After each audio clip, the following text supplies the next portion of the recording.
The Weedsman Podcast. ChristopherMedia.net. If you're struggling with a drug or alcohol addiction, now is the time to take action and get professional help. Call Recovery Centers of America at 1-800-941-2358. You are worthy of recovery from your addiction, and calling RCA will be the first step in getting the help you need. Recovery Centers of America answers the phone and admits patients 24/7, and because safety is a top priority, all patients and staff are routinely tested for COVID-19. Their expert team of physicians and medical professionals will treat you with compassion and dignity and provide an evidence-based treatment plan that's custom-tailored to your specific needs. Recovery Centers of America has detoxification and residential treatment centers across the East Coast and Midwest, and many of their treatment centers are in network with insurance providers. So RCA's best-in-class inpatient and outpatient care, which is offered both in person and via teletherapy, is affordable and accessible. Make this the year you conquer your addiction. Call 1-800-941-2358. 800-941-2358. If you're struggling with a drug or alcohol addiction, now is the time to take action and get professional help. Call Recovery Centers of America at 1-800-941-2358. You are worthy of recovery from your addiction, and calling RCA will be the first step in getting the help you need. Recovery Centers of America answers the phone and admits patients 24/7, and because safety is a top priority, all patients and staff are routinely tested for COVID-19. Their expert team of physicians and medical professionals will treat you with compassion and dignity and provide an evidence-based treatment plan that's custom-tailored to your specific needs. Recovery Centers of America has detoxification and residential treatment centers across the East Coast and Midwest, and many of their treatment centers are in network with insurance providers. So RCA's best-in-class inpatient and outpatient care, which is offered both in person and via teletherapy, is affordable and accessible. Make this the year you conquer your addiction. Call 1-800-941-2358. 800-941-2358. Christopher Media. Let's make some noise.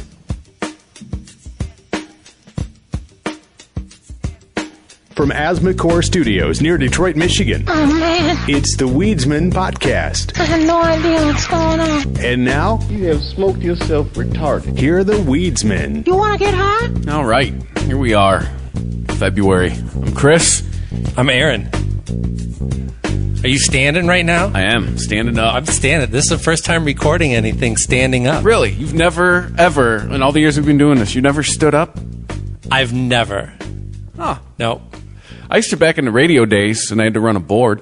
You'd either sit in the high chair and run it that way, or I just chose to stand because it was right up, like right below your like lower chest is where it came. So it was just a lot. Because this is an old school board too that still had the red and green buttons where you activate the channels and slide the faders and all that shit.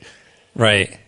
Well, so, but it keeps your energy up too, right? Yes, that was also the main reason for it. Especially my first full-time gig was overnight.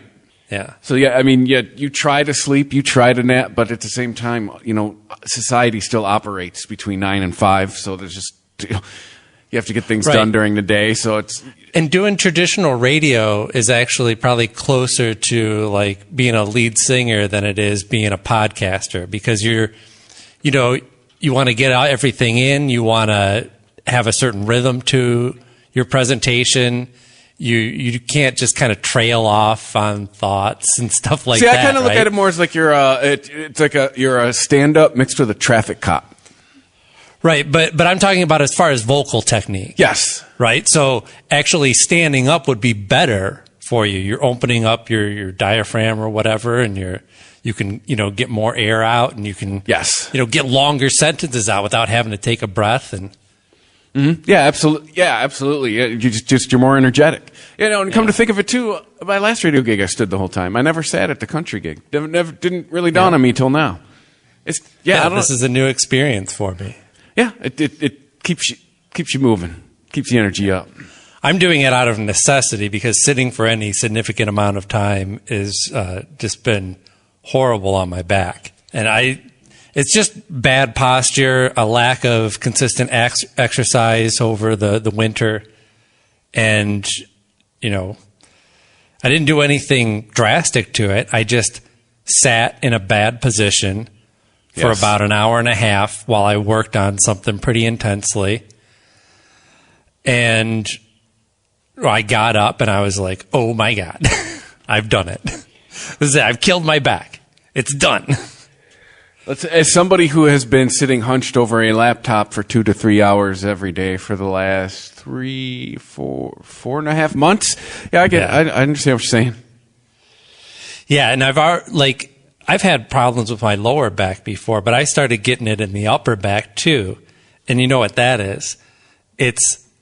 I need to get new lenses because I'm going to have to go with the bifocals. Oh, wow. And what I'm doing is... we're north of 40. Yeah, I guess it's that time. Yeah.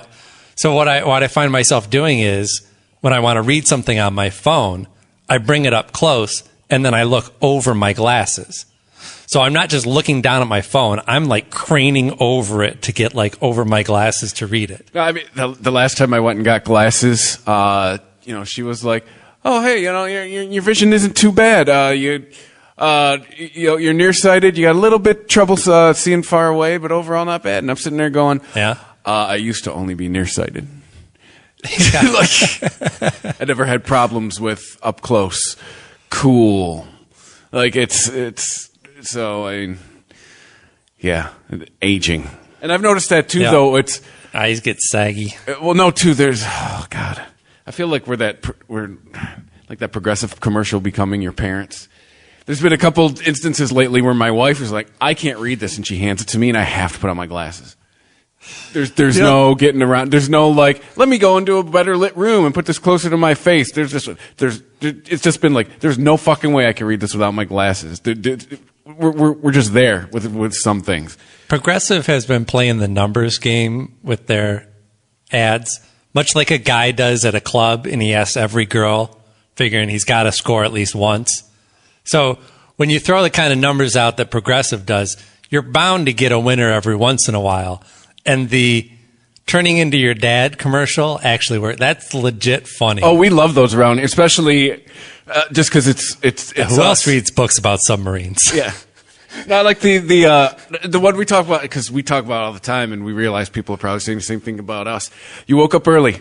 Nobody cares. I haven't heard that one. We just look at each other and laugh. We're like, when they first started too, I think it was the first batch where the one was like, the guy talks about, he calls everybody chief. My wife just looked at me, and I'm like, I know, I don't care. Yeah, or just the line, "My phone doesn't have a mute." Like, yes, it does. Every phone has it. Or the one with the guy with the blue hair. Like, we all see it. Yeah, we all see it. It's blue. Yeah, no, those. But you know why we probably think they're hilarious? Because they're probably aimed right at us. Exactly. They targeted their audience perfectly. They aimed right at our age group. But they're also good jokes. They're not just like nonsense. Like, I don't know. Like all the Flow commercials and shit is just nonsense mixed with putting people in awkward situations. And so I think people are just laughing at them in the way that you laugh at awkward situations in movies and stuff. You just kind of want it to end. You get that nervous laughter. And people remember it because it's weird and it's zany. Yeah. But no, these are generally funny. Yeah. I mean, on the level of like, it's like Jeff Foxworthy type of humor. Well, it's funny you might be a redneck, you might be your dad. Well, yeah, as funny as a commercial can be. I mean, it's not. We're not talking high comedy here. I don't know. I think you could take those jokes and work them into a sketch. You could work them into a sitcom, into a stand-up act. Oh, I think sure. That's what I'm saying is like they are actually good jokes that could work in other situations. I'm sure if you comb through like the 45 years of SNL and the 20 plus years of Mad TV, that premise is in there somewhere. Yeah. Kids in the Hall. I mean, just sketch comedy in general. It's had to have happened at some point. So because of my back, which by the way, it's not just that I pulled a muscle. I pinched a nerve somewhere, and it was like a whole day straight of pain shooting all the way down my leg. Oh, that is the worst. And especially too, you're saying it's you did it in the upper back this time? Well, it's all over this time. I've only done not my lower back one other time. And I'll tell you what, I'd rather have the lower back. Because the lower, it's just your legs. I mean, it Right. still hurts like a motherfucker, but it's just your legs. You don't realize how much shit is connected to your upper back until you hurt your upper back. Right. Like everything is connected to your upper back. Your arms, your legs, your stomach. The tension and the bad posture stress is in the upper back, but the actual pinched nerve is in the lower back. So it's just from there down. But yeah, I got both. Damn. But I started getting some PRs, some pre-rolls. Did you get something that was straight CBD? See what would happen? No, I didn't. I always figured that I'd get enough CBD in my diet anyways, but can't hurt. Actually, my ex gave me a whole bag full of like salves and stuff. One of them was CBD, so I should try it out. I've just been slathering the Tiger Balm on it. Tiger Balm still a thing?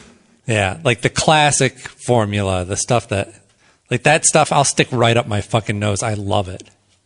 Wow. I don't even know what it is.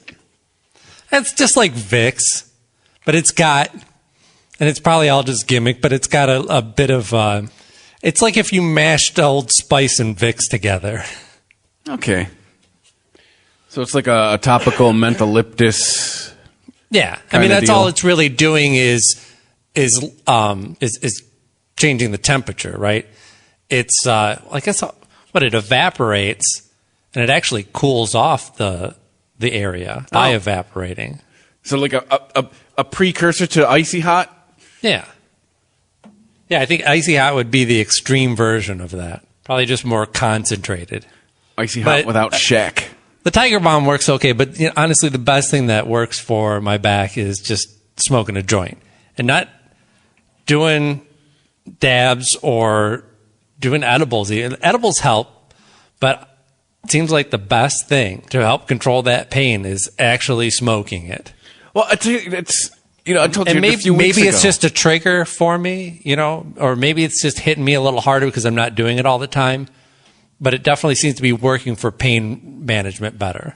I noticed that a few weeks ago when I smoked a little bit of flour. Like my one buddy grew some and gave me some, and definitely if I'd need some flour, hit him up. I forgot like all of this, all of these edibles and the vaporizing and all this stuff. I forgot how much just a joint will just fuck your shit up. Yep. Like you get halfway. As the kids say, it just hits different. Yeah, and I'm a fucking. I'd like to think we're both at this point like very professional stoners, and yeah, half a joint, and I'm like, God damn, put this shit out. Like I'm high, don't need to be higher.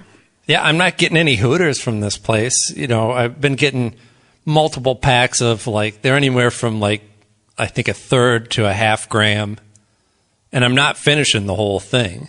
Yeah. I'm like sitting there like I'm levitating above the couch to put this out. Like wife's looking at me like, are you okay? I'm like, yeah. She's like, you sure? I'm like, yeah. Like I'm just really high right now. Haven't smoked actual pot in a while.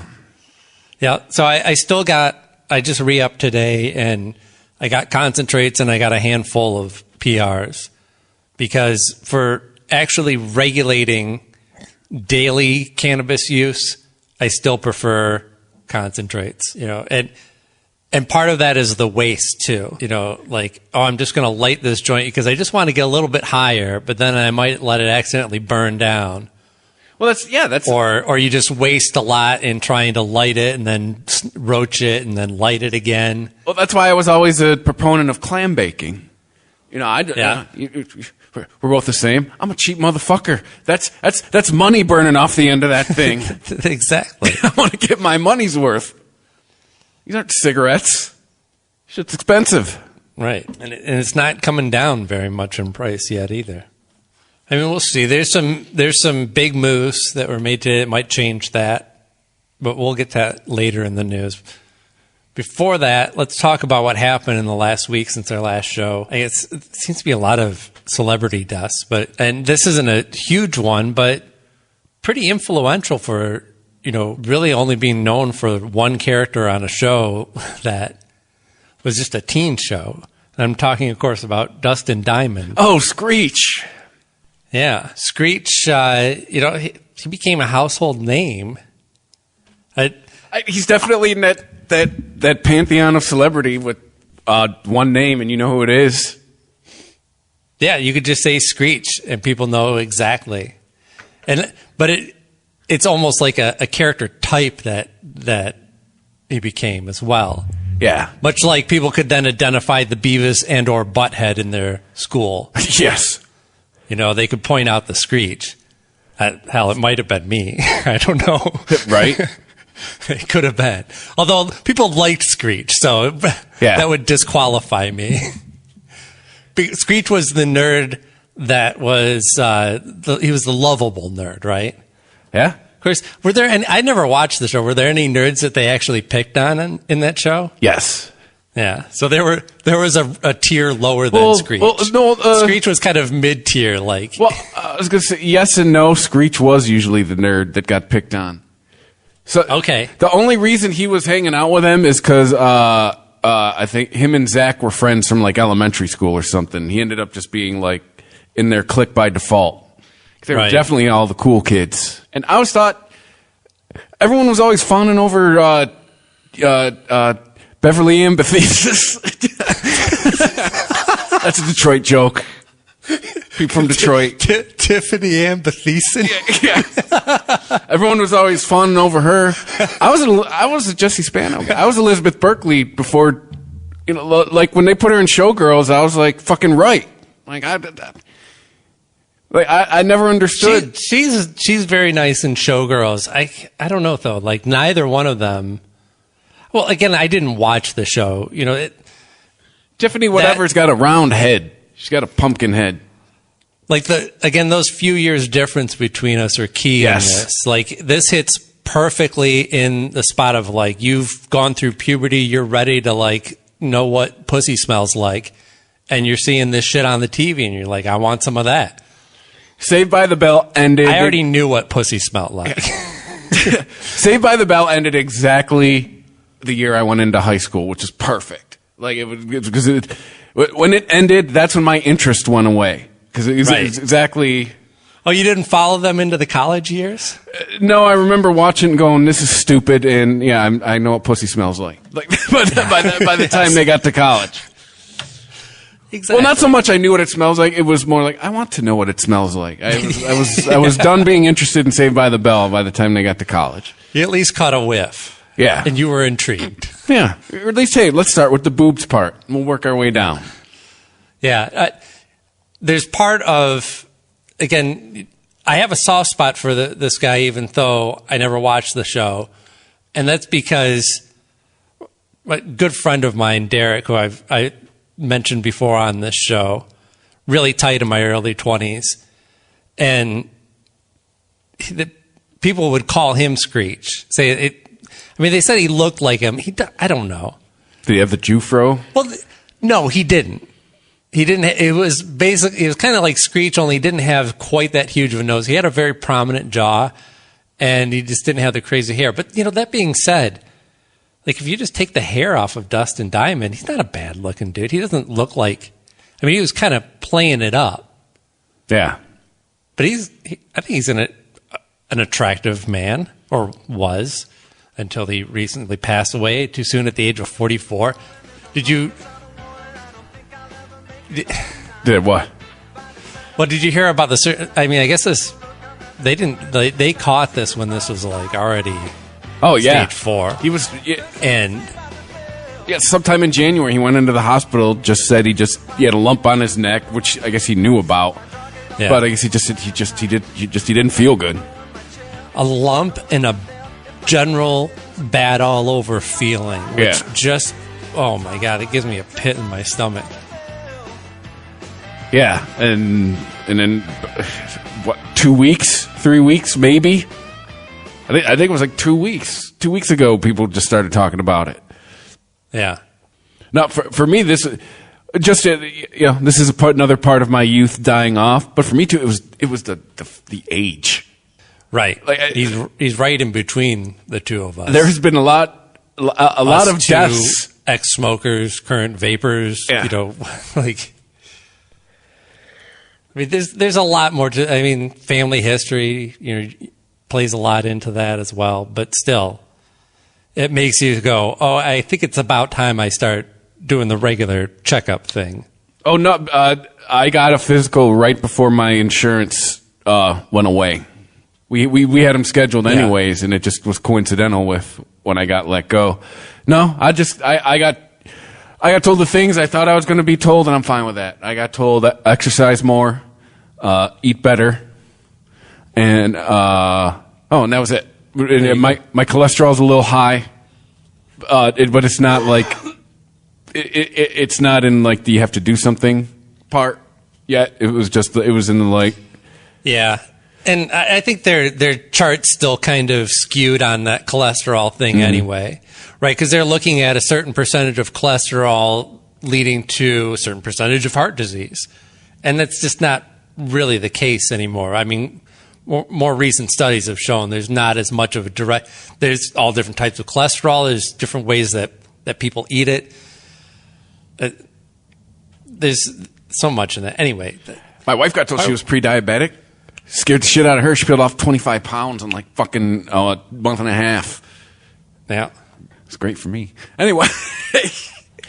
And that's what that type of shit is there for, right? Not to shame a person, but to like kind of shock them into like, whoa, like when a doctor calls you obese, that's supposed to be your moment of going, oh fuck, I'm obese. Now, how dare he? Yeah, he's not making a judgment call. Like that's this thing I don't like. But now they can't call you obese anymore, so they have to say, "I wish that you would stop eating so much." You know, like, no, fucking call it what it is. Obese is a medical term. As a former fat kid who comes from fat people and a fat family on both sides, this whole like I get the body positive thing, right? Not everyone can look like you're supposed to, like everybody looks on TV in a magazine. You're not supposed to look like everybody looks on TV, but we have a very skewed view of what healthy means. Yes. That's kind of throwing all of this off. You being okay with being fat doesn't change the fact that you're not healthy. Right. Well, yeah, but it's skewed on both sides, right? So on one side, I can be fat and healthy. You can't. To a degree. You can have fat on your body, but you can't be obese and healthy because that's what obese means. It means an unhealthy amount of fat on your body. You are making all of your organs work harder. All right? I guarantee you that's what killed my fucking dad, man. Like, that's... Yeah. Like, Rich will tell you, too, man. Rich is fine with being a fat guy. He knows it's not healthy. You know, I wish there was more of that attitude. And it just what bothers me, especially because I've watched obesity and complications from obesity take out a good portion of my aunts and uncles. Like, it's not good to be obese. Yeah. We need to stop this whole thing of just because you're okay with being fat, you're healthy. No, you're not. You know, right. And people think of like all fat shaming is bad, right? And it sounds bad, right? You're shaming somebody, but fat shaming doesn't need to be like people calling out on the street, "Hey, lose some weight, Tubby." You know, there can be positive fat shaming, and there's probably a better word for it, but essentially that's what you need to feel. If you don't feel a little bit of shame about your condition, you're not going to change. Yes. Not everybody feels that. I'm not fat, but I have many other things about me that I need to change and could change easily if I was just diligent about it. Trust me, and when it's pointed out to me that like, oh, you complain about your back, but you never exercise, I feel shame because you know what? You're absolutely fucking right. Trust me, this is the chasm where me and my wife are just very far apart on, and it sounds like you're in my boat on this. And it probably comes from byproduct of listening to Adam Carolla. But shame is a great motivator. Shame is the best personal motivator. Right. The best shame is self-shame. Right, and you feel like the biggest piece of shit when you shame yourself. And when people try and when you try and condition somebody to not feel shame, like you have nothing to be ashamed about, then what you're actually doing is helping them craft a lie for themselves that they tell themselves. Yes. About their health. Yeah, I mean, how many times did we see it during COVID? It's still happening. When COVID first started, I don't think we stopped seeing it, but perfectly young or perfectly healthy 16-year-old taken out by COVID. And then you see a headshot of the kid, and he's carrying around like 75 extra pounds. Yeah. Like, that kid ain't healthy. No.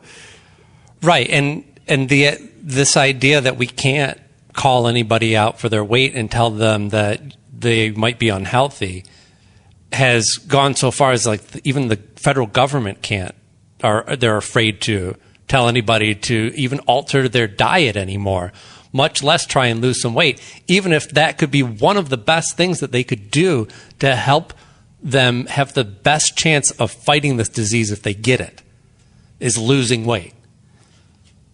You know, it's healthier diet. Well, based on what you just said, I was floating an idea to my wife the other day that apparently would never happen. We have Discovery Plus, because it's got the biggest true crime library in the world. And was that Discovery for fat people? Discovery Plus? Well, no, it's just all fat people on it. Well, it's all my 300-pound life. Well, no, I'm saying that because, the commercials they've been running during the things that my wife watches, because, hey, it's not a day around here if someone's not raped, murdered, or missing, is commercials for My 600-Pound Life. And I'm like, you would think at 400, you'd be like, hey, you know, but I even said, you think you'd even go further, like, if any human gets to 400 pounds, like, how come the medical professional doesn't call social services and be like, hey, we got another 400 pounder. You might want to stop. But, like, how does it at not some point you're considered a danger to yourself, I guess is what I'm getting at. My guess, like 400 pounds. Yeah, but now you're getting into ideas of personal freedom that make me prickle quite a bit. I think that you can accomplish a lot more with very aggressive social service programs to help these people. That's what I'm saying. Yeah, you make a call to you call the health department or somebody at 400 pounds and be like, all right, here's this guy's address. We need to intervene.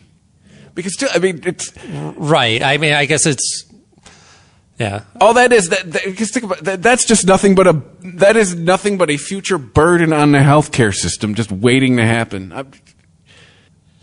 Right. I understand your viewpoint on that, but this is where we differ quite a bit, because I do plenty of things that could be considered a future burden on the healthcare system. And I don't think that the government should have a right to come in and say that I can't smoke this joint to make my back feel better, because I might be costing the rest of everyone money in the future if I get cancer or something like that. All right, fair point. You know, so...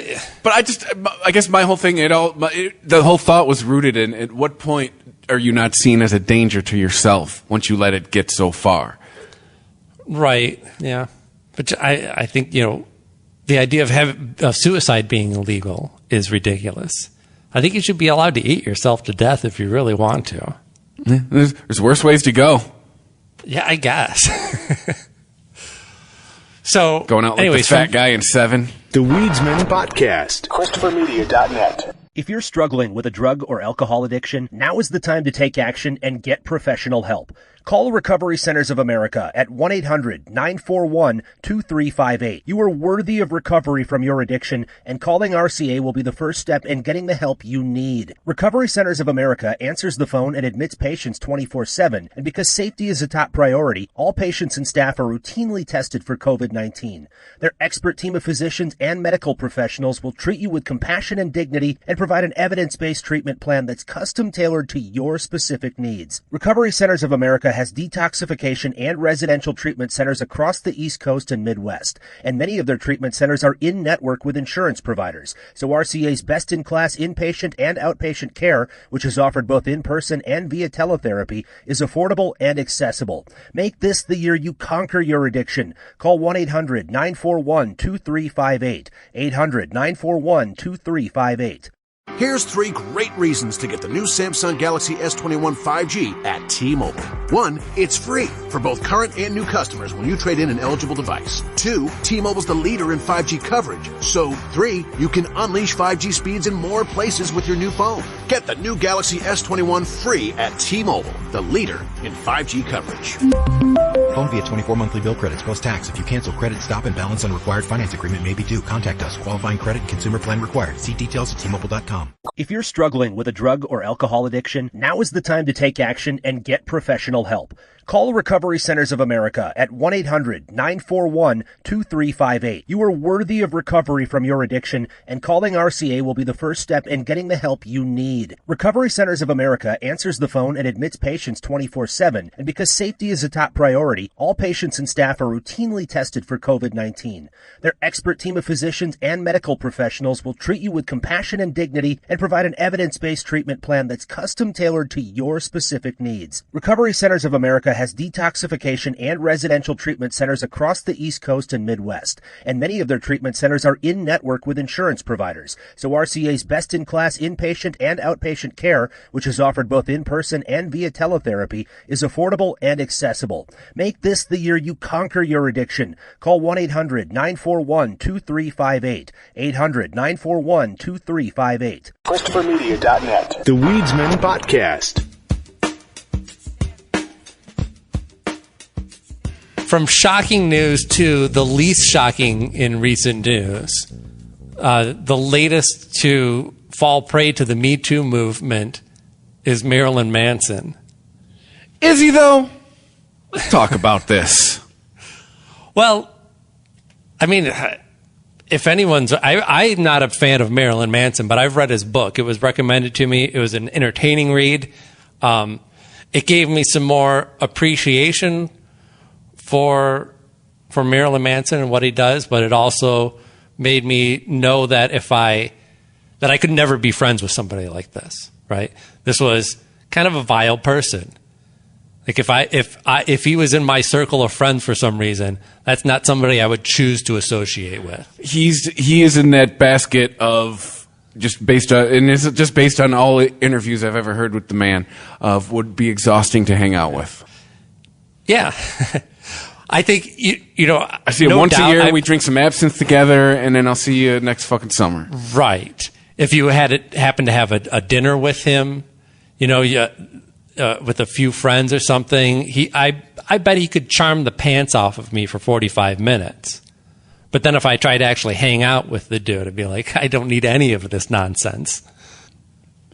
I know I saw him in like 2009 or 2010. And I saw him perform, or yeah, he was on the street. It was him and Slayer. I think it was the first Mayhem festival or whatever.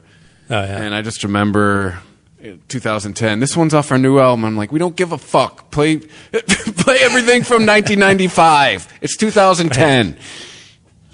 You're not Slayer with a fucking 30-year catalog. Let's go. The Beautiful People, Sweet Dreams. Fucking see ya. Well, he fucked himself with that book, too, because he said some shit about Trent Reznor and their relationship that Trent Reznor was like, I don't know what he's fucking talking about. That's complete fabrication. And also, this guy's weird, and I cut ties with him a long time ago. Yeah, so, Trent, but he's still your fault. You still introduced us all to him. You can't shake that. Yeah. Yeah, that's true. Well, I don't. What was Trent his like entrance into that world, or I don't know. He signed him, didn't he? He definitely gave him a leg up. Yeah, that no doubt. I'm not as familiar with it, so I imagine because he was on Interscope, right? Yes. So that could have been Trent, but it could have been fucking Jimmy. What's his name? Iovine. I remember back in the day they were intertwined a lot. Yeah. Yeah, as far as the rock radio chatter and all that stuff. Yeah, well, part of the problem with a lot of these stories is that it's so easy to want to string this guy up when you hear about the crazy stuff that he's into, right? But that's not what we're talking about. Yeah. What we're talking about is consent. Yeah. And I'm not hearing a whole lot. I'm hearing a lot of regret, which is fine. Like if you regret it and you want to voice that and you want to say to others, hey, if you're thinking about dating this guy, you might want to know that he's into a lot of kinky stuff. And I don't mean fucking 50 Shades. Yeah, I mean, I had a feeling very reminiscent of like the Aziz Ansari situation where I was like, yeah, it was a bad date. I was like, it just sounds like you were like in a shitty relationship. And you didn't have the balls to leave. That's kind of how I feel with this. Yeah, and what I'm not hearing a lot of is like, you can't leave me type of thing. Yeah. Like the hyper. As far as I can tell, this guy has no problem getting goth pussy. Yeah, even Rose McGowan. He's gone through a long string of chicks. Did you see Rose McGowan on Twitter? Her Twitter, very both sides of the fence. She said, really? She said she supports Evan Rachel Wood, but he didn't act like that when they dated. Right, and Dita Von Teese, I guess, has said the same thing. Yeah. That doesn't reflect their relationship. And, you know, I imagine that Marilyn Manson was into the same shit with all of these chicks. Yeah. You know, he's all... You know, if something's your thing, it's your thing. It's not all of a sudden your thing. Right. But how can you come out as the good guy or even just not criminally exposed when they put in an article that you have a rape room? Right. This makes it sound like Marilyn Manson is into some like Epstein shit. And is it true that he had a rape room? I don't know, but I know that part of his fantasies that he talks about in his book, and many people that have been in relationships with him have talked about this, of rape fantasies. Again, we're talking about two consenting adults. Does Kevin Arnold know about this? At rape. There's nothing wrong with rape fantasy. But does who know about it? Does Kevin Arnold know about this? Why Kevin Arnold? Oh, because... Took you a second. Wait a minute, I thought... What? No, it's false. It was a rumor. Okay. Because I believed that for the longest time, and it wasn't until more recently, it was like within the last 10 years that I found out, oh, that wasn't him? All spindly Jews don't look alike, Aaron. Right. Yeah, no, it's just, this is one of those that it's just, he's got a reputation for being weird. And also, too, it's like 10 years later. Like, it's... Right. Well, again, you can't... Even if there's a bunch of articles coming out that support him or a bunch that say you got to see both sides of this, it's not going to matter. You've got millions of women in this country who they see a headline, Marilyn Manson abuse allegation. They're like, I knew it. I fucking knew it. That guy's a freak. He's trouble. Like... And I'm not saying that the guy is not, like, I wouldn't want my daughter to date him. I wouldn't recommend him as like, oh yeah, you should date Marilyn Manson. But as long as they're consenting, that's their fucking business. Yeah, and it's just judge it like, oh, it seems like there's a lot of the stage persona and the private life that are interwoven, right? This isn't like Alice Cooper. Marilyn Manson is trying his best to live the persona that he is cultivating. Alice Cooper has a stage persona, and he's a normal dude when he's off stage.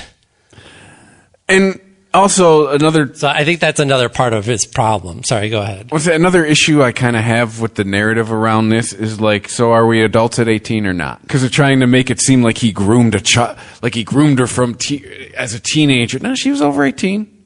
She was 18, 19. Yeah. Are we an adult or not? Because it's you can't have both.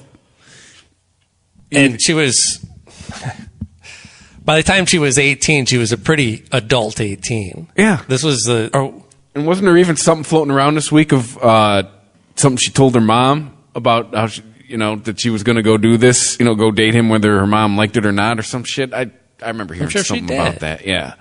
And again, I'm not knocking her account. I'm sure this was like, one of those, young relationships. You're in a young relationship with a rich dude who is like, I don't know what, just flashy, right? He's a young, flashy, rich dude.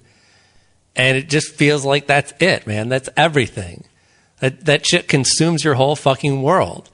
And then as she gets deeper and deeper into this, she realizes this really isn't for me. I was kind of seduced by the excitement of dating a rock star and being in this like weird codependent relationship. Hey, this well-renowned weirdo is a weirdo. Yeah.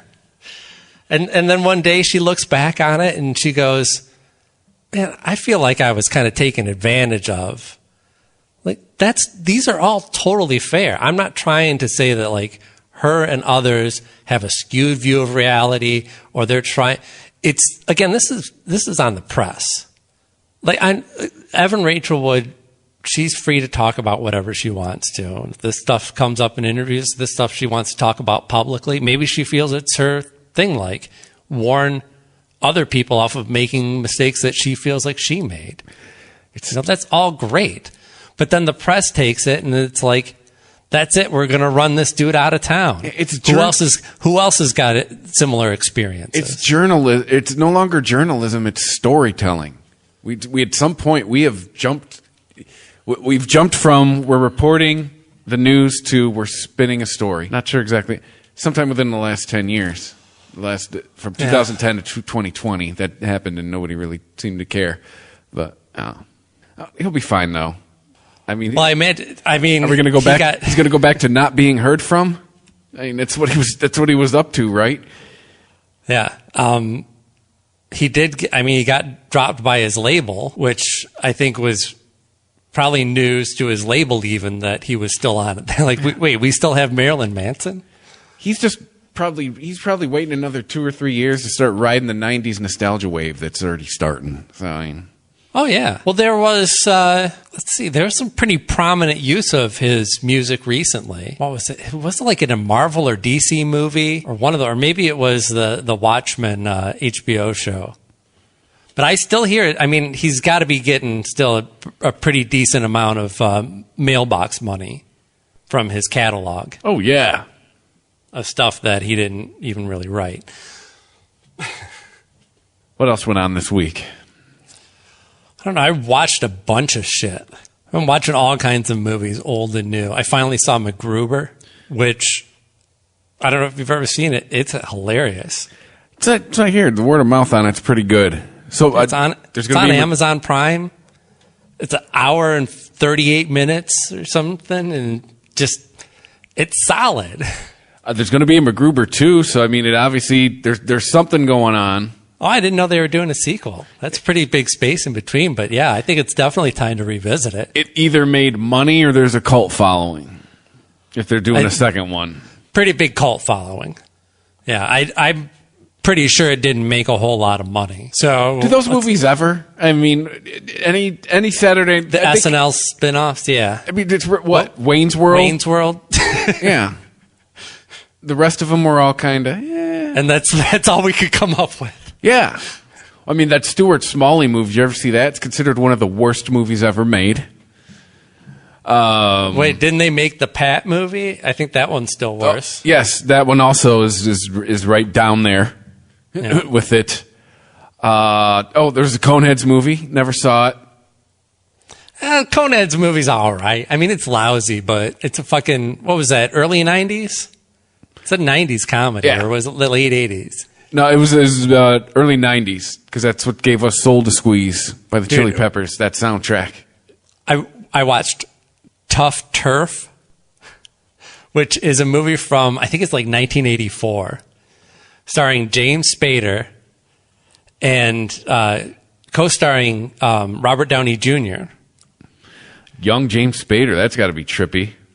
Yeah, young James Spader is, he's this like troubled kid. He's basically, he's playing the rebel, the James Dean type of character. He's playing the same type of character that was in Heathers, that what's his nuts, that Mr. Robot plays. You know, always moving from town to town, getting in trouble, and Robert Downey Jr. just plays. He's the drummer in this band that keeps showing up throughout the movie that's fronted by Jim Carroll. Oh, wow. Yeah, it's a weird movie. And it's just supposed to be, this like coming of age movie. He gets eyes for this girl who happens to be dating like the toughest guy at the high school. And so they're always getting into fights and they're fucking with him and trashing his shit and beating him up. What's this movie called? Tough McGuff or what? It's called Tough Turf. Oh. Yeah. I mean, it's lousy, but it's the right amount of lousy. It's fun. You can laugh at it. Is this? It's not so like horridly edited that it just drains your energy. Is this a we came up with the title first movie? I think so, yeah. And I think I had heard, this is something that I didn't realize until after I had seen it, that I had seen this before. Somebody had probably posted a meme or something about, weird tie to the Avengers movies from Tough Enough, this movie that like nobody even remembers, which is also on Amazon Prime. But I was pointing out to my youngest, we're watching, I'm like, these two, James Spader and Robert Downey Jr., they were both in Age of Ultron. That's Iron Man and Ultron. That's Iron Man, Ultron, and the guy who created Ultron in the same scenes together. That's Robert California and Iron Man. Yeah. Of course, they wouldn't recognize Spader because... Well, he has all his hair, for starters. Well, also, he just voices Ultron. Ultron's a robot. Spader just does the voice of it. Oh, I didn't know James Spader was getting some of that sweet, sweet Avengers money. Oh, yeah. Good for him. Yeah, I mean, Ultron, he died in that movie, and who knows? I'm sure at some point they'll bring him back. But he's got the Vin he's Diesel also a robot, and yeah, but how much job security does the Vin Diesel gig come with? You could be easily replaced. Well, at this point, it's got to be it might be a comfy gig, but when you go back to make Guardians 4, Vin Diesel can't be like, I think I'm worth a lot more. They're like, you still have the same amount of lines, 1. So, no. We could actually, we have all of your lines in our library. We have 146 different I Am Groots to choose from that we can just drop into any Marvel movie we want anytime we want. Well, no. So how about half of what we paid you last? No, you still get paid in full. And my retort is Tim Allen. You get paid in full, but you don't have as strong of a negotiating stance for your contract, so you're not going to get paid as much as the other Guardians. Tim Allen says at this point with the Toy Story movies, because they've done so many of them, they've got almost, he says he comes in at this point and does a day's worth of reading and he's done because they got everything else. And right. And he still gets paid. So, I mean, I'm saying he still... The next Toy Story movie needs to have a logo on it that just says, with 20% new content. Yeah, right. Because at this point, how much of Hanks and Tim Allen and who's it, Ratzenberger, and who's the other one? It was Hanks, Ratzenberger, Tim Allen. There's a fourth celebrity in there, isn't there? Oh, there's quite well. We used to have what's his name from Mr. Potato Head. Oh, is it somebody who died? Yeah, the comedian, the insult comedian. Oh, yeah, that's right. Rickles, hockey puck. Rickles, yeah, Rickles. Yeah. Thank you. Who did the female the cowgirl? I don't remember, but it was somebody famous. Yeah. But it's a Toy Story 8. Are you going to need Tim Allen at all? Right. Well, hopefully not. We have AI Tim Allen at that point too, right? Yeah. I mean, think about it. If they I forget, the Star Wars movie where they didn't need the actor who'd been dead for 20 years. You don't think that technology's coming for voices? Oh, that's probably going to be sooner. I mean, we have better voice modulation technology than we have deep fake visual technology. And it's a lot harder for the average person to hear that. Think about, we've talked before about MP3 artifacts that most people have heard shitty MP3s and they don't even hear that shit. I mean, I'm not saying that we have special ears. We're musicians. We've done audio production. We're kind of trained to listen for those things. Yes. But, messing with the audio is a lot easier to pass by the average citizen than messing with the video.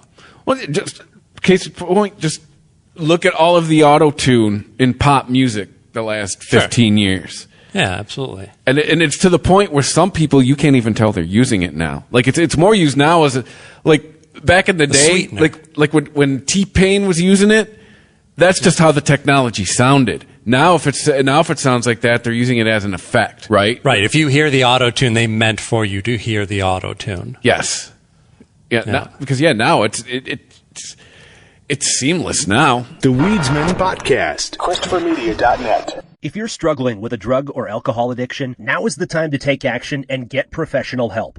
Call Recovery Centers of America at 1-800-941-2358. You are worthy of recovery from your addiction, and calling RCA will be the first step in getting the help you need. Recovery Centers of America answers the phone and admits patients 24/7, and because safety is a top priority, all patients and staff are routinely tested for COVID-19.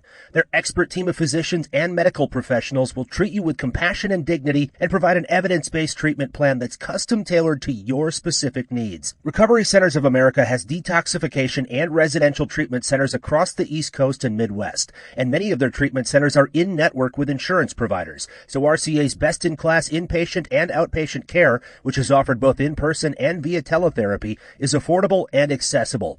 Make this the year you conquer your addiction. Call 1-800-941-2358, 800-941-2358. If you're struggling with a drug or alcohol addiction, now is the time to take action and get professional help. Call Recovery Centers of America at 1-800-941-2358. You are worthy of recovery from your addiction, and calling RCA will be the first step in getting the help you need. Recovery Centers of America answers the phone and admits patients 24/7, and because safety is a top priority, all patients and staff are routinely tested for COVID-19.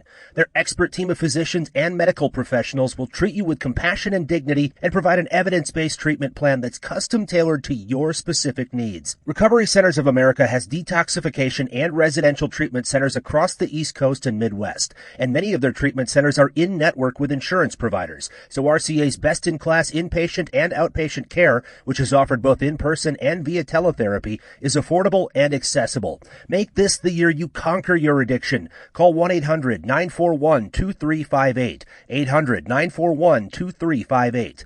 Here's 3 great reasons to get the new Samsung Galaxy S21 5G at T-Mobile. 1, it's free for both current and new customers when you trade in an eligible device. 2, T-Mobile's the leader in 5G coverage. So 3, you can unleash 5G speeds in more places with your new phone. Get the new Galaxy S21 free at T-Mobile, the leader in 5G coverage. Phone via 24 monthly bill credits post-tax. If you cancel credit, stop and balance on required finance agreement may be due. Contact us. Qualifying credit, consumer plan required. See details at T-Mobile.com. ChristopherMedia.net. The Weedsman Podcast.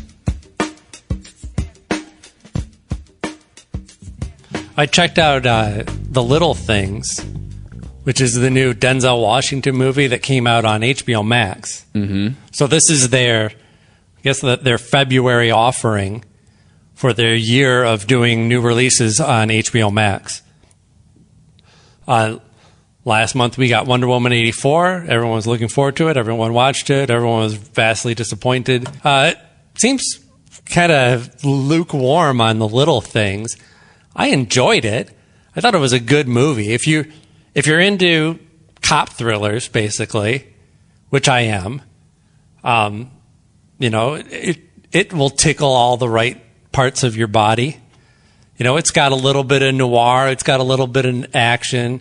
They sprinkle in a little bit of Seven and a little bit of Silence of the Lambs and shit like that. It's got a little bit of True Detective in there. It's kind of a pastiche. It's pulling from all kinds of stuff from that kind of genre.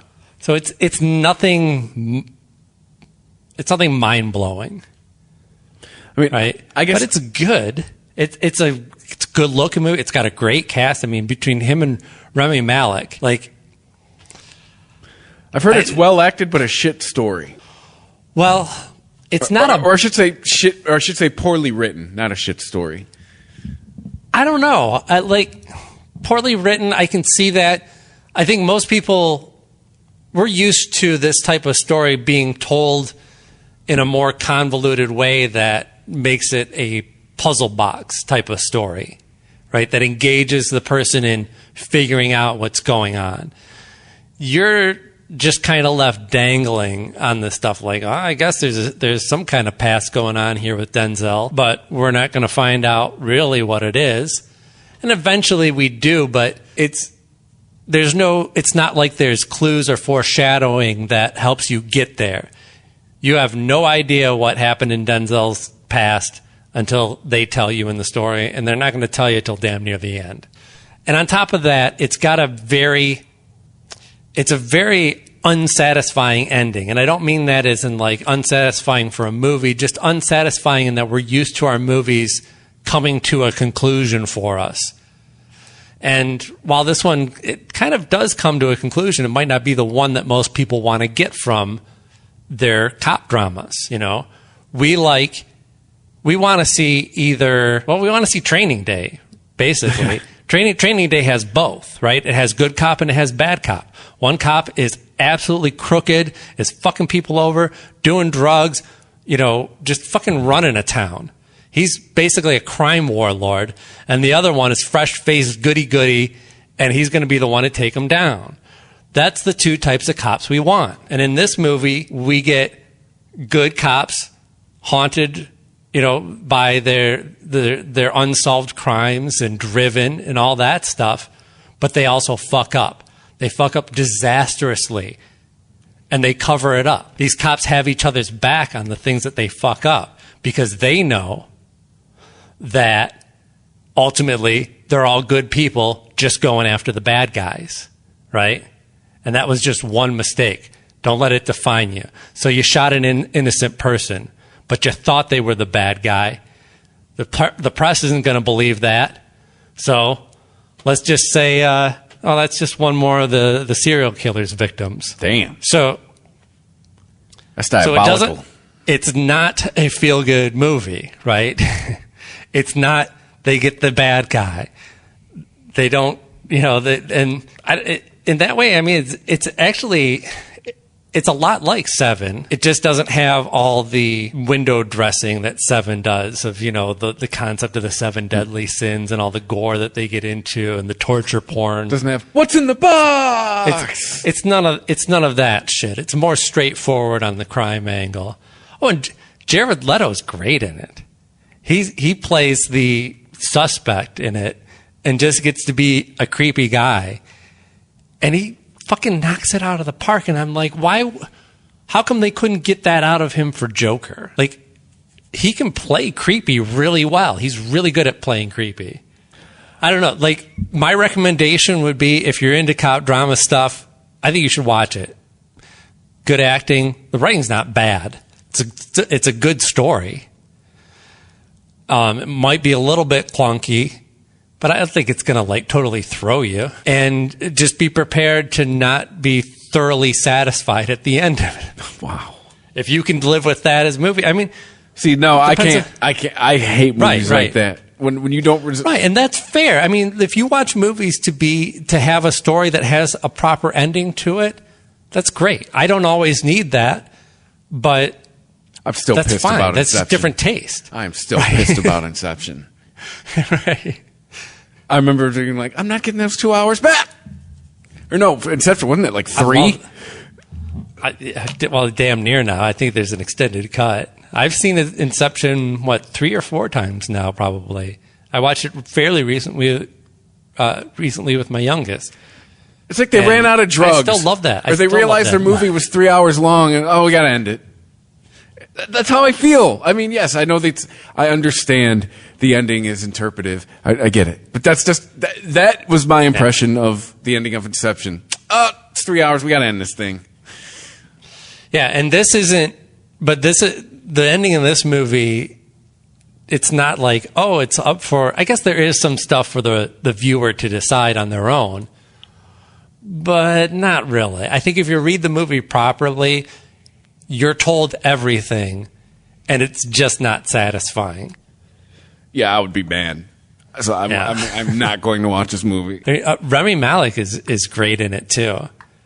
I was interested to see how he would be with somebody like Denzel. You know, this is somebody who I think is really talented. We've seen him do a lot of great work recently. I'm a big fan of Mr. Robot. A show that he absolutely carries on his eyeballs, and right, you know, and he's got. Didn't he get an Oscar for Freddie Mercury? Right, I was trying to think. I can't remember if he did or not, but he was at least nominated for his performance. I think but he won. we haven't really seen him hold his own with some old school heavies like Denzel is. And he does, man. That's the best part about it is the dance that those two do. They have this kind of mutual respect for each other, but they also don't quite trust each other. And the way that they kind of dole information out to each other. Like, I'm going to give you, I'll give you this. I might know this. Here's a lead. This might help you, but I'm going to withhold this other stuff because I'm not too sure about you. They're not exactly partnered up. They're kind of thrown together. And Best Actor 2019, by the way. There you go. Yeah, and well deserved. The last time they had did they have one last year? Yeah, I can't remember. I think it was it had to be Pretty virtual sure for the time that they had. They usually have it in March. It had to be virtual, Right. or they like had it and then everything went to shit because they usually do it in March. I don't know. Whatever. Sorry. So we should talk about some cannabis before we get out of here, though. We kind of went long on the movies and TV stuff. The reefer, but there was some big news. There were 3 Democratic senators, the leader of which was Majority Leader Chuck Schumer, and he and Cory Booker, who's been a longtime big proponent of cannabis, and Ron Wyden, a senator from Oregon. The 3 of those put out a joint statement with their basically laying out their intentions for aggressively decriminalizing, legalizing, and just, opening up the nation for cannabis. And they want to do it soon. This is from their statement. The war on drugs has been a war on people, particularly people of color. Why do we have to throw that into everything? Why do I we? don't know. Who are really the racists? Who's really looking through the lens of race for everything? Sorry. Continue. I know. Grumpy today. Look, they're not wrong. We've talked a lot about how, just the prohibition of cannabis is racist at its core. This was looking to go after black and brown people who were doing things and hanging out at places that whites would rather they not. So you clamp down on cannabis, that gives you an opportunity to clamp down on the people. But can we also say it's poverty is the through line here, really? Absolutely. I'm with you on that.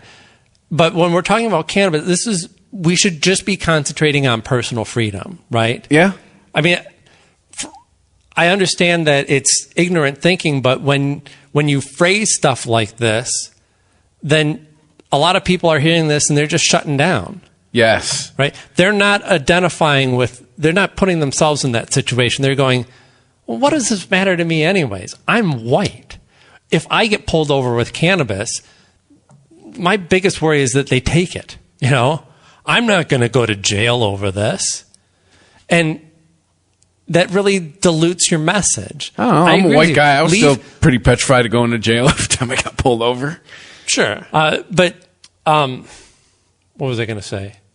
Oh, yeah. So it's just diluting your message. Like, that's kind of separate from what we're talking about on cannabis is personal freedom, which affects everybody regardless of color. So they go on to say, ending the federal marijuana prohibition is necessary to right the wrongs of this failed war and end decades of harm inflicted on communities of color across the country. Again, yes, it has affected communities of color. Yes, it has affected them disproportionately. But why are you focused on that? Well, it's communities all over this nation. And then my question is going to be, when you do finally do it and there's still black and brown people going to jail, what's then going to be your... Right. What's your next boogeyman? Well, right. Yes. When this bill doesn't solve racism, then you're a failure. Yeah. Right? It's like making laws to fight terrorism. I'm like, whoa, like you're setting yourself up for failure. It's like putting together a team that's going to end death. Yeah. Like we put together a committee and we're going to write up some new legislation to make it illegal for anyone to die in this country. You are doomed to failure. There will always be certain things like death, terrorism, inequality. Yeah. And, again, while they're right, it's disproportionately affecting people of color. Yes. It's not going to solve that. It's not going to solve racism in America if you decriminalize weed. Yeah. Now, on the other hand, hey, whatever you got to say to get this done.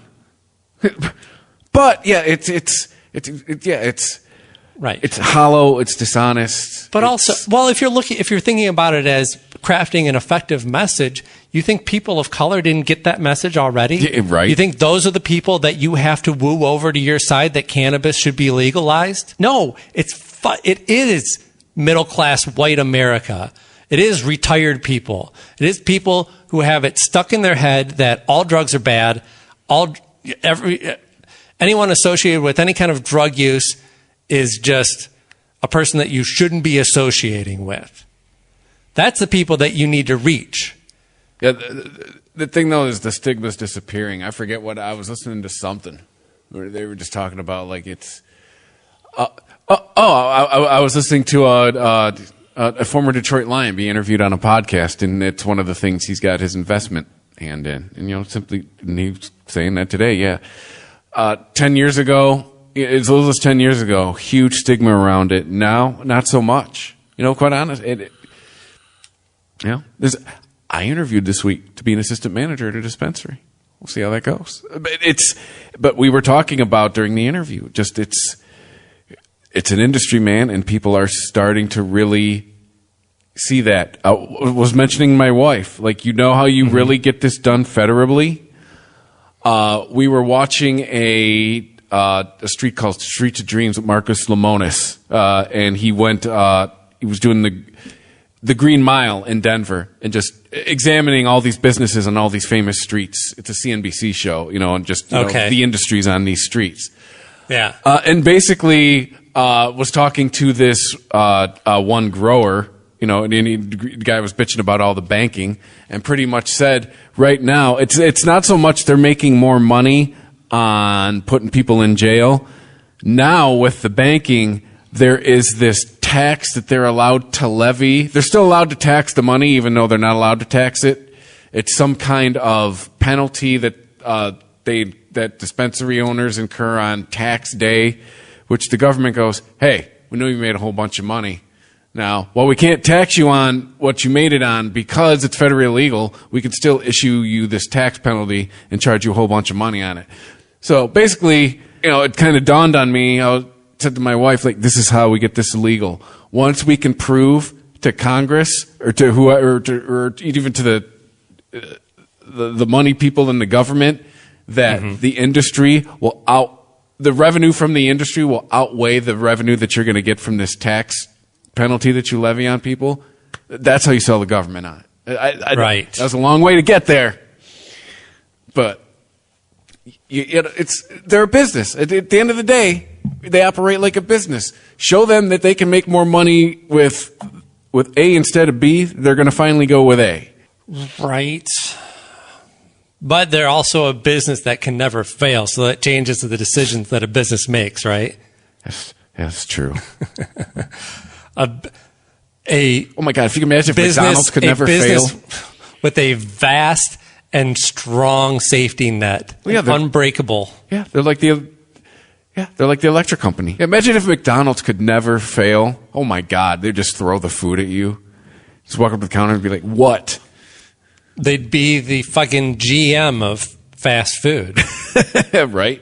They'd be the Citizens Bank of fucking fast food, the Bear Stearns of fast food. There's so many industries that we say are all this too big to fail shit. And it's ridiculous. Like, it needs to fail. Businesses need to fail. The system doesn't work unless certain businesses who make bad decisions fail. If you run your business like shit, it should go out of business. It needs to go out of business. This is bad. This is like fucking evolution for business, right? If you've got the lame old, dog in your pack that is making the whole group lag behind when you're getting chased down by a lion, that guy needs to get eaten by the lion. He's weighing us down, right? This is evolution. the fittest survive.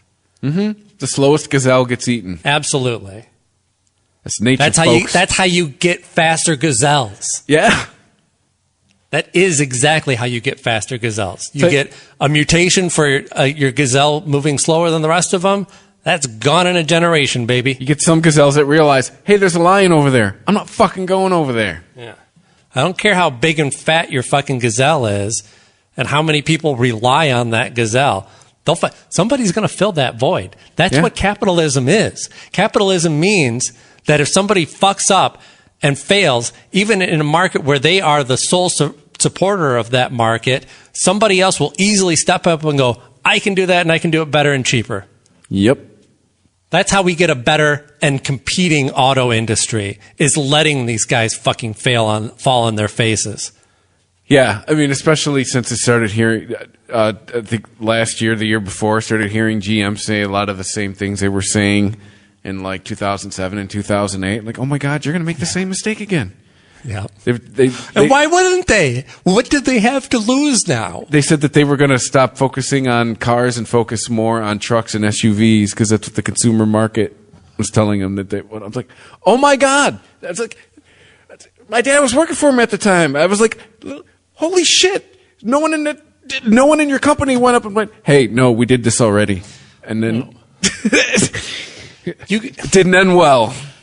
You have to be like Apple. You can't make the cars, the vehicles that the people are telling you now that they want, because it's already too late, first of all. And second of all, you need to look into the future and predict the type of vehicle that those people will need 5 and 10 years from now.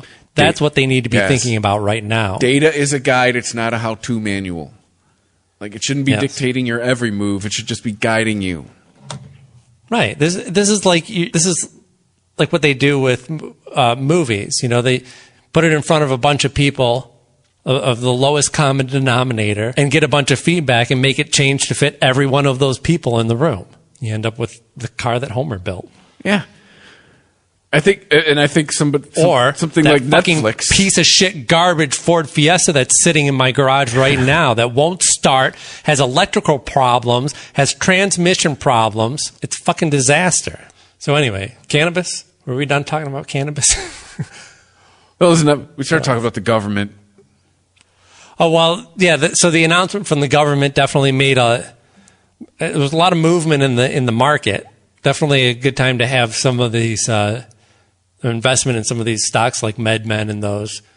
Leafly and Jane are also two big players in it. Apparently, they're going to be combining their forces and going full into the delivery app service. So they're pulling a Weed Maps. Weed Maps is already. Yeah. Well, like Leafly started doing that, and then Weed Maps kind of took it a little bit further. We've seen Lantern now come about, a service that I use that actually gets closer to aligning what they put on the website to what's available actually in stock at your local dispensaries. And that's what ultimately Leafly is trying to do with their partnership with Jane, is to have, you know, real-time updates of inventory so that you know exactly what you can get from a number of different dispensaries in your area. And something like this, a service like this is essential to kind of blow open this market for the consumer and start getting it more competitive so that we can start driving some of these prices down. And I don't want to drive cannabis prices down just for the sake of my own wallet. I want to drive those prices down for the sake of the market itself and the healthy legal market here in Michigan and everywhere else in the U.S. The more you drive down those prices, the more stable your legal market is. Absolutely. No, I saw an article talking about how in Michigan demand is up, but sales are down.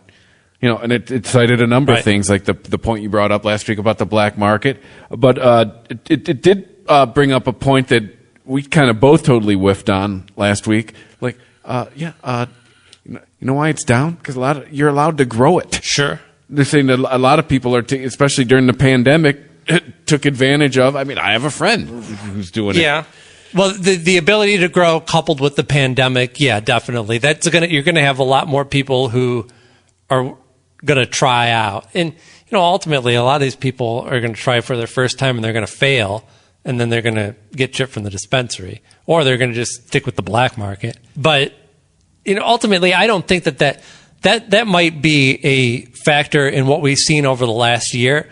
I don't see that as a long-term thing, because it's not like the brewing industry looks at home brewing as competition for Michelob. It's true. These are hobbyists. They like drinking beer. They drink all kinds of beer. They make some of themselves. They go and buy. They want to try. A person who's like really into growing and they're cultivating certain strains. They're going to want to know what other strains are out there. I guess that's all I have for this week then. All right.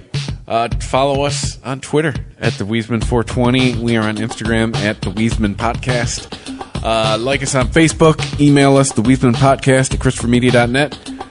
Hit the Amazon banner and or the PayPal banner at ChristopherMedia.net if you would like to help us out.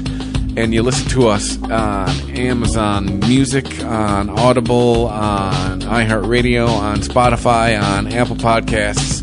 Jesus Christ, this list. Google Podcasts, Stitcher, Spreaker.com. I'm sure that I am forgetting something, but the point is, we're everywhere. Please listen, download, subscribe, review. Oh, YouTube. We're on YouTube, too. Subscribe there as well. So, plenty of ways to listen. We appreciate you. And stay high. Stay high.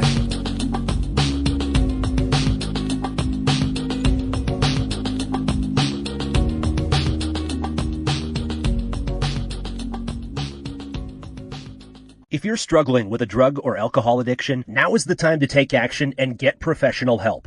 Call Recovery Centers of America at 1-800-941-2358. You are worthy of recovery from your addiction, and calling RCA will be the first step in getting the help you need. Recovery Centers of America answers the phone and admits patients 24/7, and because safety is a top priority, all patients and staff are routinely tested for COVID-19.